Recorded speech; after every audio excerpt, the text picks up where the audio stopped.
Tapi kalau menurut saya rata-rata ya yang namanya dana yang bukan dana sendiri itu biasanya nggak manjur untuk mendapatkan kekayaan. Modal itu punya nyawa loh sebetulnya. Seberapa profesional seapapun orang itu, kalau kejadian lossnya gede di atas dari resiko dia, itu kena mental. Makanya dari awal tujuan day trading itu apa? Sebagai dana tambahan, cuman metode belajar investasi, atau untuk jangka panjang. Di awal dulu ditetapkan. Hai guys, selamat datang di podcast MFX bareng saya Angga. Dan hari ini kita kedatangan tamu yang kita udah sering lihat sebenarnya di podcast ini, tapi nggak pernah bosan ngobrol sama kita nih, Pak Dwi. Halo. Pak Dwi, apa kabar nih? Baik-baik saja, gimana enggak? Apa sih, baik-baik aja ya. Jadi di podcast kali ini tuh kita seperti biasa, kita akan selalu bahas soal trading, soal forex, terus juga soal hal-hal finansial lain lah, gitu ya. Nah, terus yang mau kita bahas hari ini itu sebenarnya beberapa tahun lalu tuh udah cukup rame. Terus sekarang udah mulai rame lagi, yaitu adalah fenomena trading forex, modalnya tuh pakai pinjol. Oh, iya, mantep. Iya, jadi sebelumnya nih, mungkin background dulu kali ya. Jadi aku cerita kalau kayaknya beberapa bulan ke belakang itu ada satu akun di TikTok. Dia tuh seorang ojol. Jadi ojol, terus dia masuk forex. Motivasinya ya tentu punya dapat uang banyak lah ya, gitu. Terus dia masuk forex malah meninggalkan hutang sebesar 10 jutaan. Bahkan 10 juta itu di tahun 2021. Nah, terus di tahun 2025 ini dia update lagi nih. Jadi 2021 dia udah ngojol, terus masuk forex, malah dapat utang 10 jutaan karena kalah di forex. Nah, sekarang 2025 ini dia update lagi.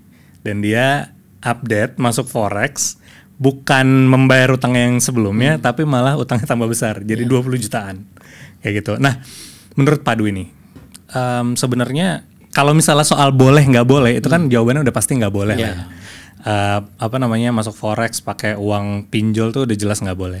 Nah, menurut Pak Dwi biasanya apa sih yang ada di kepala orang-orang yang masuk forex tuh dengan uang-uang yang ya itu tadi dapat minjem, mungkin dapat minjem ke saudara mungkin, atau dapat minjem ke pinjol, terus mungkin bahkan ngegade-gade barang-barang yang ada di rumah, bahkan sampai surat rumah gitu. Itu kan maksudnya fenomena itu tuh sebenarnya nggak baru gitu, cuman terus banyak berulang lagi. Ya terus berulang gitu. Nah, sebenarnya menurut Pak Dwi itu apa sih yang ada di pikiran mereka ketika mereka melakukan itu?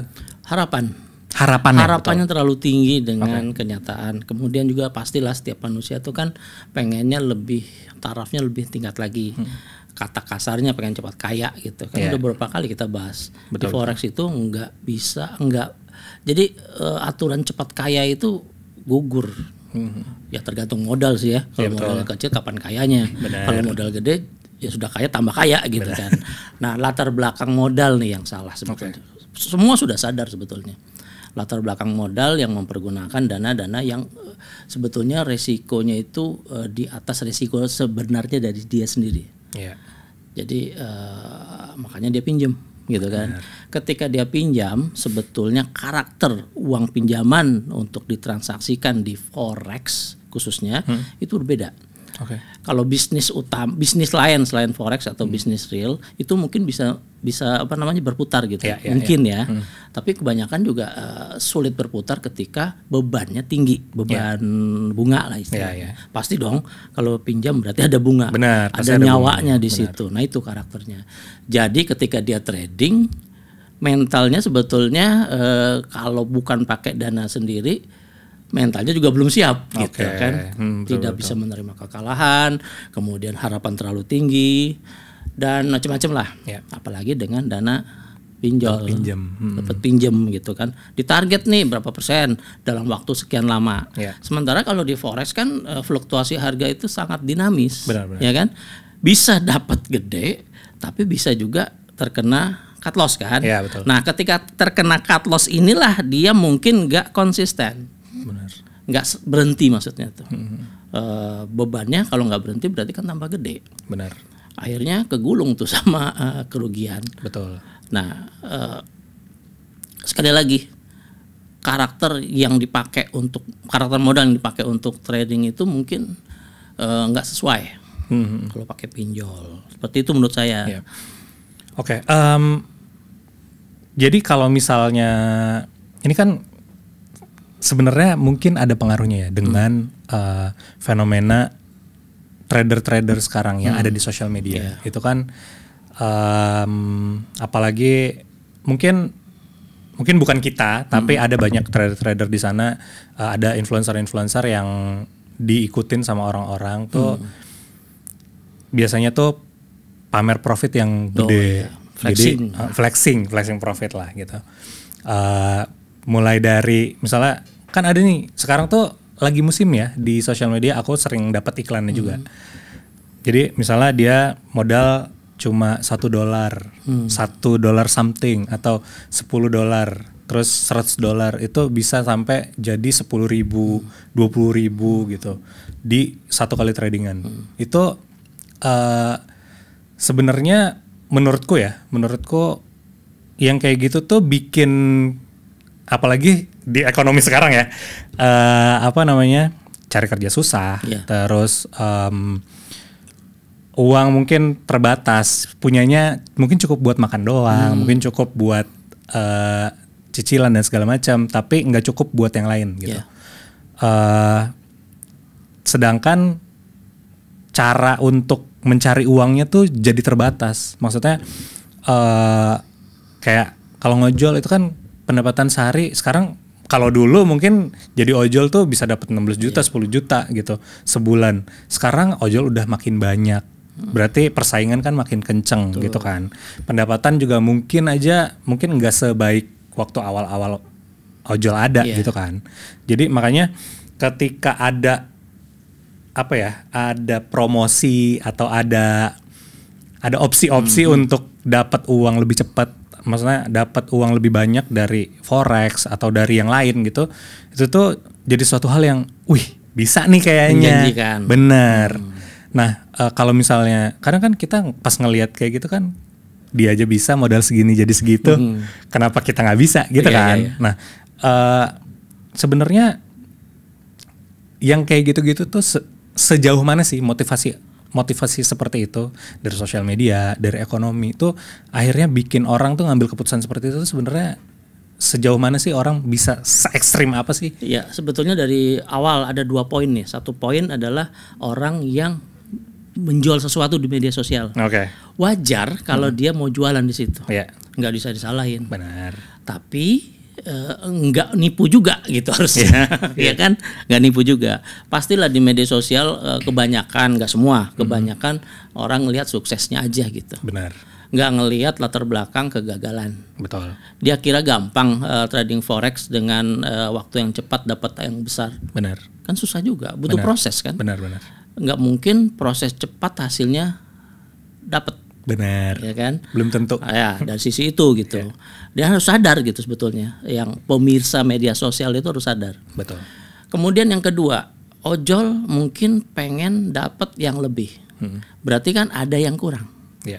Dia sendiri kalau kita cerita ojol kalau kita cerita ojol atau bisnis lain sama aja. Dia sendiri nggak yakin dengan pendapatan utama dia gitu. Dari situ kan ada resiko sebetulnya. Betul. Kemudian dia mengikuti dari media sosial yang dapatnya gede, tapi nggak disadari bahwa kerugian juga gede. Benar. Ya kan? Nah dari situ dia nggak sadar sebetulnya, nggak bisa menyaring. Pengen boleh, tapi belajar dulu deh gitu kan. Iya betul. Nah belajar bagaimana caranya meningkatkan misalnya kalau di trading win rate ratio, dan demo account, kemudian pemahaman terhadap strategi yang kayak gitu-gitulah, tes segala macam. Sudah melakukan itu enggak? Nah, saya rasa nggak ada waktu tuh, gitu kan? Males. Kalau mau dilakukan bisa, tapi males mungkin. Pengen cepat, gitu kan? Nah, kemudian dananya juga nih kepancing lagi yang ketiga, dananya. Mungkin dananya bukan dana yang diresikokan maksimal dari dia, tapi di atas dia gitu maksudnya. Nah, ini kan bermasalah juga di situ. Nah, butuh proses semuanya. Benar-benar. Gitu sih menurut saya. Iya. Sebenarnya tuh kan yang kayak gitu-gitu tuh biasanya kalau misalnya mereka itu pinjam gitu ya. Maksudnya apapun bentuknya ya. Maksudnya mau pinjol, mau pinjam dari orang, mau apa namanya? Bukan dana KTA yang disisihkan. Gitu. Benar, bukan dana yang disisihkan untuk trading tuh sebenarnya apa sih bedanya gitu ya? Kalau misalnya kita trading tuh pakai dana yang kita tuh udah siapkan untuk trading sama uang dingin. Uang dingin lah ya kalau kita bisa bilang. Sama dana-dana yang itu tadi dapat minjem, dapat apa namanya? Jual mobil terus langsung beda banget, karakternya beda. Karena saya bilang tadi dana yang seperti modal itu punya nyawa loh sebetulnya.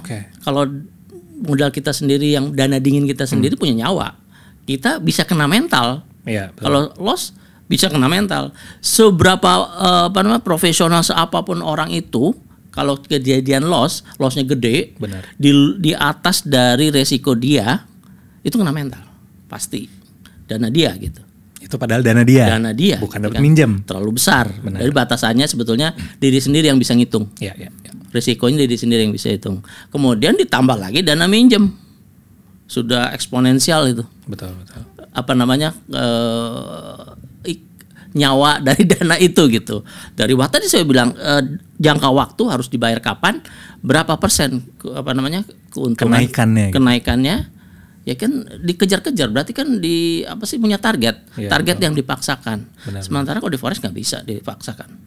Harganya tetap ke kanan sih pasti, tetapi atas bawahnya, ya kan, loncatannya gitu.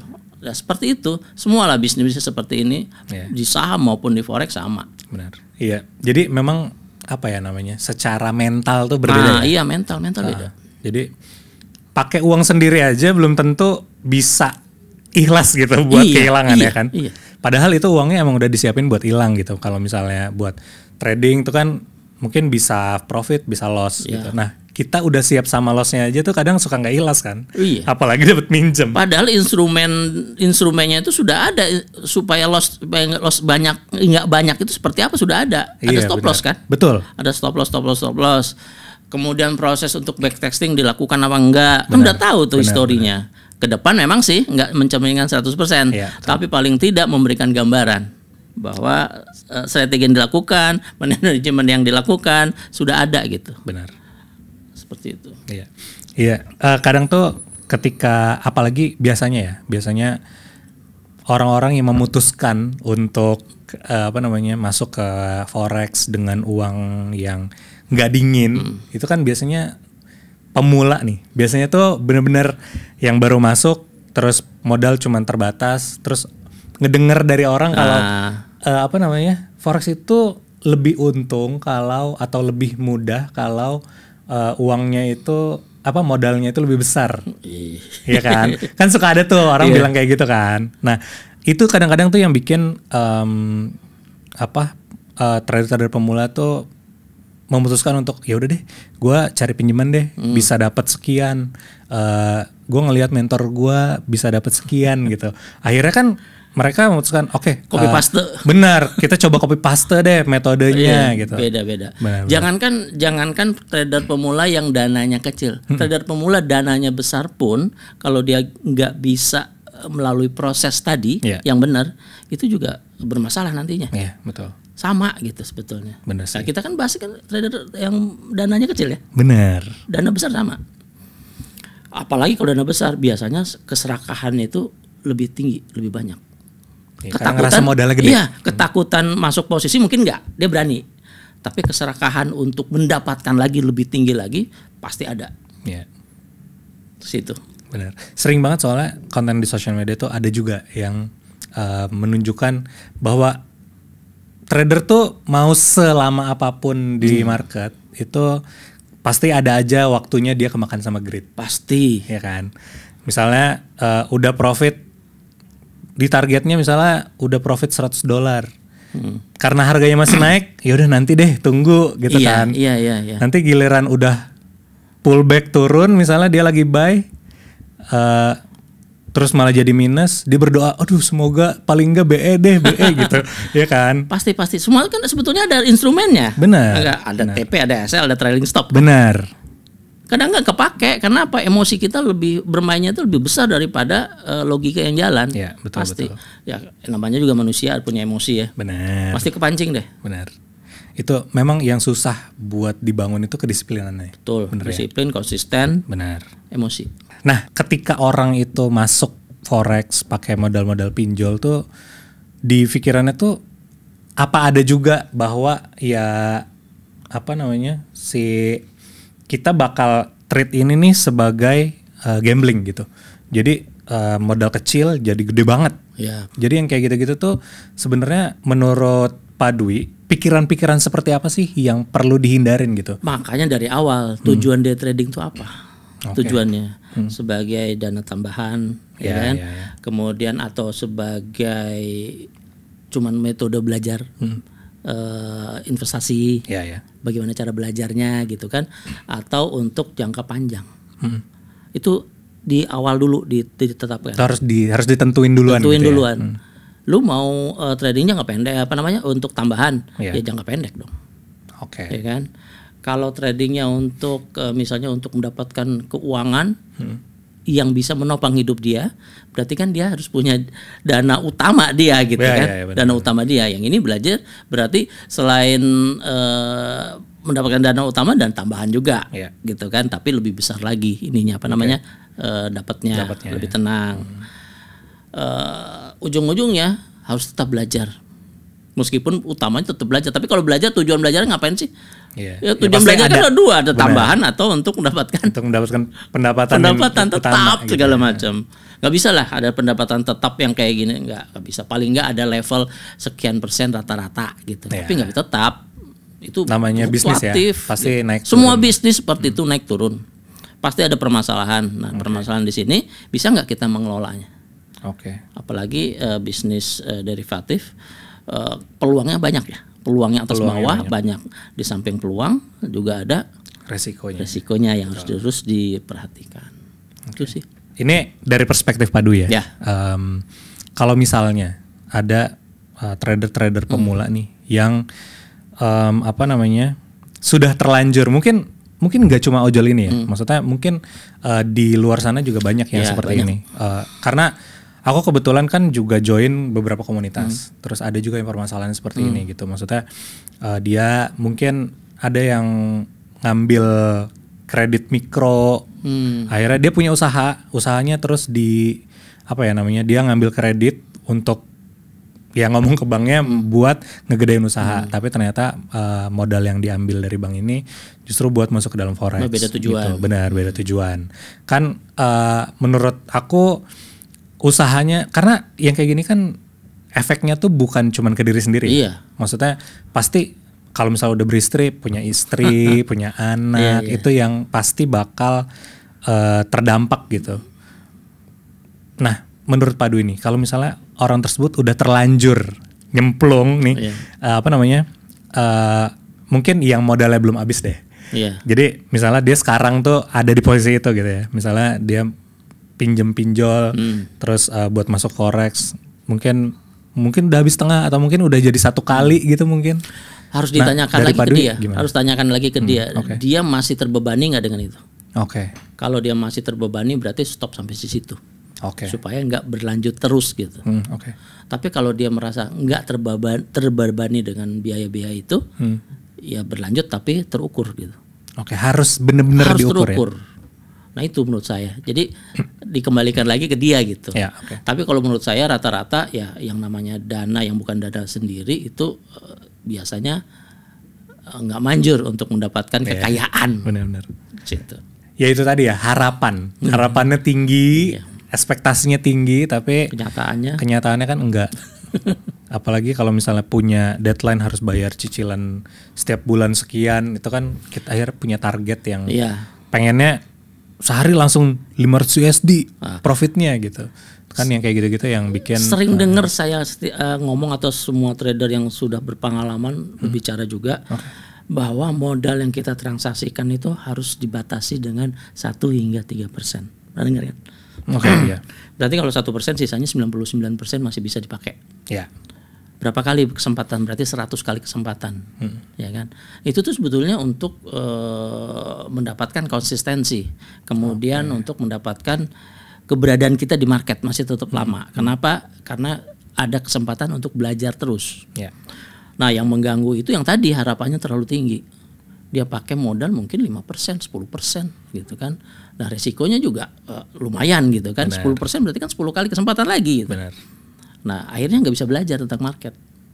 Pusing segala macam, apalagi dana pinjol gitu kan. Iya, betul. Nah, itu eksponensial itu resikonya. Benar. Resikonya berkali-kali lipat. Berkali-kali lipat. Nah, situ menurut saya ya udah aturan untuk trading pemula aja deh kita tetap pakai gitu. Kalau belum ada yang memulai dengan pinjol gitu. Iya. Ya kan, pertama dia harus ilmunya tuh harus ada dulu gitu. Benar. Kan banyak nih ilmu yang kita dapat. Kemudian penggunaan platform harus dibiasain dulu juga. Trik-triknya juga ada sebetulnya di penggunaan platform itu. Kemudian juga dia harus melakukan money management, ya kan. Kemudian juga itu yang gede itu emosi gitu. Benar. Itu adalah kayaknya struggle semua trader ya. Ya. Mau pemula atau yang benar, pemula maupun yang sudah profesional. Ya, faktor emosi itu sangat berat. Benar. Makanya kadang-kadang kita transaksi kan ada sesinya ya. Sesi Asia, sesi Eropa, sesi Amerika gitu kan. Nah, orang yang suka dengan sesi Asia belum tentu suka dengan sesi Amerika. Kenapa? Fluktuasi yang berbeda. Itu kan juga sebetulnya memanfaatkan fluktuasi itu untuk karakter dia gitu. Iya. Kalau misalnya itu kan tadi kalau misalnya dia belum nih, belum atau sedang gitu ya. Kalau misalnya udah, ya tadi saya bilang, kalau sudah gitu kan mau lanjutin apa enggak gitu kan? Iya, bukan maksudnya udah udah terjerat pinjol, modalnya juga udah habis. Nah dia harus ngapain menurut Pak Dewi? Dari awal sudah tahu resiko nggak? Oke. Iya kan? Kalau udah tahu resiko ya udah resiko dia itu. Ya ini kasar belak-belakan aja sebetulnya betul. Jangan sampai sudah habis dia pinjam lagi gitu. Benar. Ya menjerat lagi. Iya. Resiko lagi gitu. Ya udah diputusin sampai situ aja resikonya. Ya, berhenti gitu ya. Udah nggak usah dilanjutin dengan harapan kalau misalnya ada modal sedikit lagi kayaknya bisa nih buat nutup yang kemarin. Iya. Jangan sampai kayak gitu ya. Jangan sampai kayak gitu. Jadi dari awal sendiri kita omong ini sebetulnya resikonya sudah diukur. Yeah. Nah, kalau dia sudah kayak itu berarti sudah kita harapin dia sudah mengukur resikonya. Yeah. Untuk dapetin harapan yang lebih tinggi lagi. Betul. Musuh trader pemula itu adalah harapan yang terlalu tinggi. Ya. Dan konten sosial media sebenarnya. Ya nggak bisa disalahin juga. Iya sih. Ya kita nggak bisa mengendalikan si influencer. Benar. Influencer itu bisa dikendalikan kalau viewernya sendiri nggak ada gitu kan. Benar. Influencer tuh bikin konten begitu karena kita menikmati itu Nikmatin itu suka banget gitu kan. Ya dia juga mendapatkan keuntungan dari situ kan. Iya, kan. Benar. Naik viewer segala macam. Tergantung kita semuanya sekarang. Bisa nggak untuk mengendalikan diri kita sendiri gitu. Apalagi soalnya sekarang tuh lagi banyak banget memang. Bukan cuma di TikTok ya, di Instagram aja aku beberapa kali ngelihat ada konten. Karena yang paling laku. Bener. Jadi apalagi sekarang tuh ada juga. Aku pernah lihat kayaknya beberapa bulan atau beberapa tahun ke belakang tuh ada. Jadi dia senasib nih sama si orang ini, kejerat pinjol, terus karena masuk forex gitu ya. Terus yang disalahin adalah forexnya dan akhirnya dia buka donasi. Itu banyak juga tuh kejadian kayak gitu. Hebat ya. Jadi akhirnya kan yang kayak gitu-gitu sebenarnya bikin forex. Padahal forex itu kan sebenarnya ada instrumen ya. Iya, instrumen yang sudah ada dari dulu itu. Benar. Itu kegagalan bukan hanya forex aja loh. Modal dari pinjol bukan larikan forex aja yang gagal itu. Yang lain juga ada sebetulnya. Ada, betul. Karena di forex gampang untuk digoreng, jadi forex yang disalahin. Iya, padahal ada juga orang yang mungkin pinjol buat yang lain gitu. Misalnya kripto ya pasti ada juga kripto. Terus apalagi sih sekarang yang lagi rame? Apa saham? Iya. Terus bisnis ayam aja tuh kalau misalnya lagi gagal ya gagal gitu. Kena satu virus semua kena kan. Bener. Sama, ada resiko Iya, semua iya. bisnis. Betul. Bisnis tanpa resiko apa sih? Gak ngapa-ngapain. Bener, tidur. tidur punya resiko juga, pusing. Ada duitnya nggak tuh gitu kan? Kalau nggak ada duit ya? Iya. Iya, tidur nggak punya uang, bangun juga nggak punya uang. Iya, ya harus ada resiko hidupnya gitu kan. Iya. Maksudnya resiko yang bisa diterima. Kayak yang aku bilang tadi ya, kalau misalnya dari sisi psikologis gitu ya, kan kalau misalnya orang tuh udah apalagi terjerat pinjol apapun ininya lah alasannya ya, bukan cuma forex gitu ya, atau gagal bisnis yang lain gitu. Itu menurut Pak Dwi nih, kira-kira harus kemana, harus ngapain buat menenangkan diri, terus juga buat mungkin cari bantuan finansial kayak gitu-gitu tuh ada ini nggak? Ada input nggak dari Pak Dwi? Aduh, kalau modal kayaknya nggak ada input dari saya gitu, nggak ada. Tapi kalau untuk pengetahuan mungkin bisa belajar gitu. Iya. Media sosial juga banyak kok pembelajaran yang benar-benar bisa diikutin ada. Kemudian juga di MFX juga ada kan video-video singkat ya, belajar dari situ sebagai pemula langkah awal untuk memulai kembali. Kemudian juga sekarang informasi gampang kok. Benar. Ya kan? Mudah dicari ya? Mudah dicari gitu. Tinggal buka handphone, kayaknya semua orang punya handphone. Iya, tinggal disesuaikan dengan karakter si user gitu aja. Nggak semuanya harus diikutin gitu. Benar. Ya kan? Terus suka ada lagi nih. Aku pernah dapat cerita bukan dapat cerita ya. Aku bahkan kayaknya pernah ada di posisi satu grup sama orang ini gitu. Jadi dia udah terjerat pinjol. Udah terjerat loss banyak gitu, nyangkut lah istilahnya, kalau istilah kita bilang nyangkut gitu ya di market. Terus dia cari pertolongan ke grup, ya kan biasanya cari sinyal. Iya, nyari sinyal. Terus kadang-kadang kan biasanya kalau di grup tuh suka ada yang sharing-sharing kan. Biasanya yang lebih sering sharing tuh dianggap lebih bisa, ya kan? Lebih vokal, lebih bisa.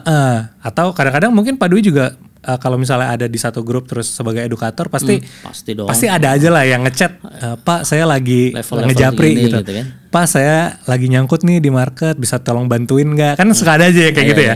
Nah akhirnya ketika maksudnya orang desperate kayak gitu tuh lebih mudah untuk lebih beresiko gitu untuk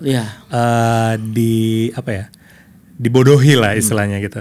Jadi akhirnya dia ngejapri satu orang lain gitu, terus gini aja Bu, jadi atau Pak gitu ya, jadi dia diminta untuk transfer sejumlah uang untuk mengebantu posisi dia yang lagi minus gitu, yang akhirnya bukannya untung malah makin buntung karena malah ketipu gitu. Itu tuh yang kayak gitu-gitu tuh bikin orang udah susah makin susah kan. Jadi sebenarnya fenomena kayak gitu tuh udah terjadi lama, dan juga menurut aku kalau misalnya kamu ada di posisi itu tuh mendingan cari bantuannya tuh ke keluarga gitu ya nggak sih? Kalau sama keluarga kan keluarga udah musuhin, udah banyak pinjaman gitu. Iya juga sih. Tapi ya kalau misalnya kalau butuh bantuan moral gitu ya boleh lah ya. Ya kan? Moral ngebantu gitu kan juga. Yang paling penting menurut saya karakter dia sendiri sebetulnya harus sadar. Karakter dia, belajarnya bener. Dari awalnya udah salah gitu. Iya. Kalau salahnya udah di awal, gampang memperbaikin. Iya. Salahnya sudah di ujung, susah untuk memperbaikin. Bener. Baru salah sih masih bisa diperbaikin. Koreksi. Yang saya bilang tadi prinsip di forex nih 1% 3%. 1% salah, masih ada 99% lagi gitu. Kesempatan untuk memperbaiki. Iya. Ya kan? Kalau sudah sampai 99% salah, 1% probability-nya betul. Gede untuk gagal gitu. Benar. Berhenti menyusahkan diri sendiri. Itu dia. Itu dia benar. Nah, kalau misalnya udah ada di posisi itu berarti kita kan udah nggak bisa apa-apa ya. Maksudnya kalau udah terjebak gitu. Iya. Berarti buat yang belum nih. Nah, pesan-pesan dari Pak Dwi. Pertama, cara belajar yang benar. Cara belajar Berarti yang paling penting itu belajarnya. Belajar dulu. Belajar dulu ya. Ya istilahnya kompetensi dulu deh. Bener gitu kan, pengetahuan dia. Disiplin, kalau gampang mah cari mentor gitu kan. Cari mentor yang bener. Yang enggak mengiming-imingi, yang wah pokoknya yang wah gitu. Pasti profit gitu. Itu udah mulai gak bener kayak gitu tuh. Omongan pasti aja tuh udah red flag gitu. Udah pasti. Dunia itu nggak pasti. Bener. Udah patah tuh. Berarti mentor gak bener. Yang benar itu maksudnya tuh kasih ilmu, betul-betul kasih ilmu. Kemudian juga kita juga belajar tentang apa sih namanya, platform dulu nih. Untuk demo account kan perlu platform. Betul. Tujuannya apa sih sebetulnya demo account ini? Memahami platform, memanfaatkan instrumen yang ada di dalam platform. Benar. Kemudian kita backtest di dalam platform. Oke. Ya kan? Kemudian juga harus segitiga. Pertama yang tadi ilmunya, disiplin, strategi segala macam, kemudian manajemen dan emosi. Emosi itu. Nah, kalau dalam demo account belum ada emosi.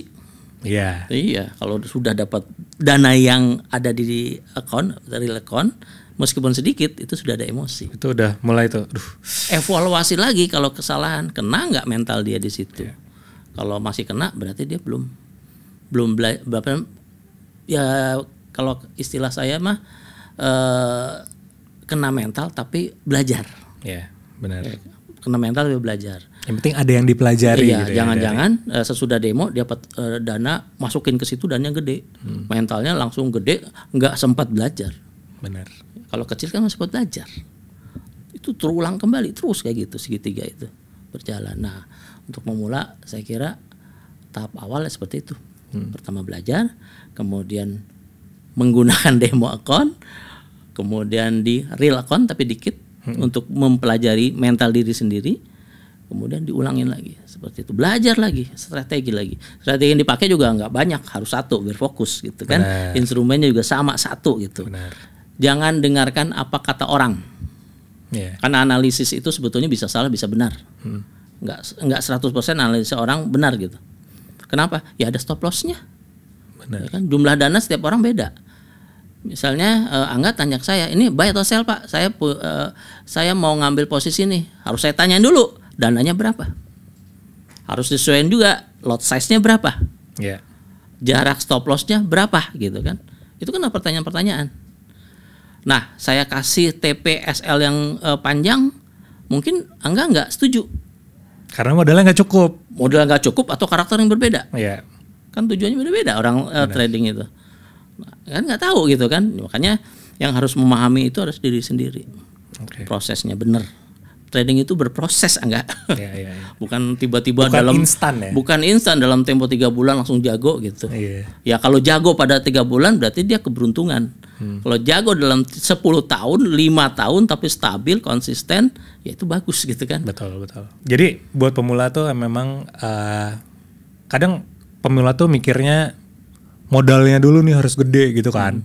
Padahal yang penting itu justru ilmunya dulu. Iya, kan? Ilmunya konsisten gitu kan. Itu aja. Iya, karena modal tuh belakangan lah. Itu kalau misalnya udah siap buat masuk market banget, baru gitu kan. Ya modal penting, bukan belakangan, penting. Iya sih, benar. Iya sih. Kalau cuma demo doang, kapan belajar mentalnya gitu kan. Ya harus kayak dana dikit-dikit gitu. Iya. Justru belajar pengalaman untuk mental yang mulai di dunia benarnya itu ada dana bener, tapi kecil ya. Ya, jadi resikokannya tuh resiko yang mampu dia sanggupi. Ya. Kalau mau mulainya dari 500.000 ya 500.000. Nggak ada masalah, 500.000. Cobain aja dulu gitu, pasti beda. Biasanya kalau trader pemula 0,01 500.000 ada merah lama banget itu gatel loh. Udah mulai tuh jalan tuh otak kita udah berkecamuk di situ emosi. Kita pikir biasanya pengennya biru terus. Bener. Kalau merah tuh kita tahan, ya kan? Biasanya itu. Ini nggak pakai stop loss, merah ditahan, ditunggu sampai biru sedikit langsung di close. Ya itu prinsipnya. Ya emosinya TP dikit diambil, rugi gede dia ditahan gitu kan.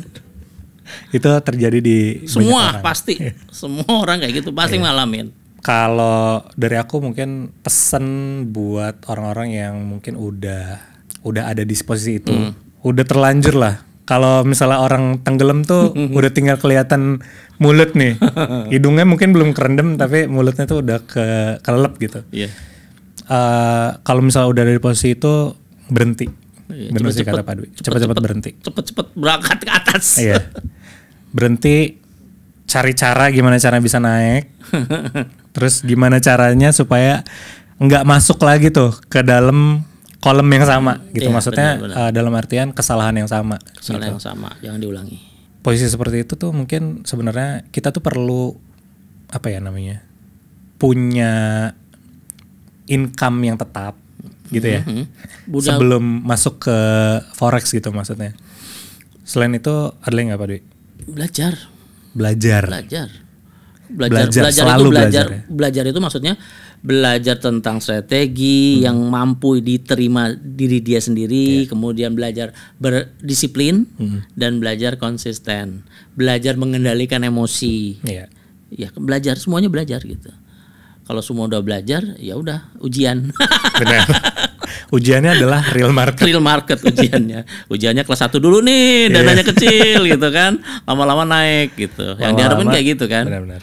Tadi pesan-pesan udah dari Pak Dwi ya buat orang-orang yang apa namanya, yang terjebak dan sebelum terjebak atau mungkin udah ada di posisi itu dan udah terlanjur gitu ya. Kan kita punya aplikasi, di situ juga banyak apa namanya, metode sarana untuk belajar. Benar. Terus juga ada akun demo ya kan, yang bisa dipakai buat nyobain dulu gitu kan. Jadi sebenarnya DMFX tuh semua udah komplit. Tinggal kita tuh mau buat memanfaatkannya gitu kan. Iya. Jadi kadang tuh orang tuh pengennya masuk aja langsung pakai duit langsung gitu, nggak mau belajar dulu. Nanti giliran los baru nyari gimana ya ini harusnya. Itu belajar juga sebetulnya. Iya sih. Tapi kan ada ya orang yang udah masuk los belajar, ada yang masuk los masuk lagi, tapi nggak belajar. Nggak belajar. Ada dia masuk belajar, mau belajar lagi, itu bagus tuh. Nah itu bagus. Itu biasanya yang lumayan lama tuh di market. Biar cepet gitu kan. Benar. Progresnya ada terus. Ya betul. Buat kalian yang emang tertarik buat belajar di market forex, seperti kata Pak Dwi tadi, jangan langsung nyemplung pakai uang yang nggak siap buat hilang, tapi cobain pakai akun demo dulu. Cobain belajar backtest dulu.